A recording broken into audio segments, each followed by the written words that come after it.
News out of Holyoke, where there was a heavy police presence at the McDonald's on Maple Street. Now, at this time, we have very little information about what happened, but here's what we do know. First responders were inside the McDonald's and appeared to be taking photos and reviewing evidence.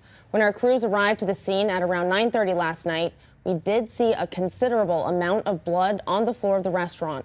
We spoke with Holyoke police officers on scene. They told us they were unable to provide us with a statement on what happened.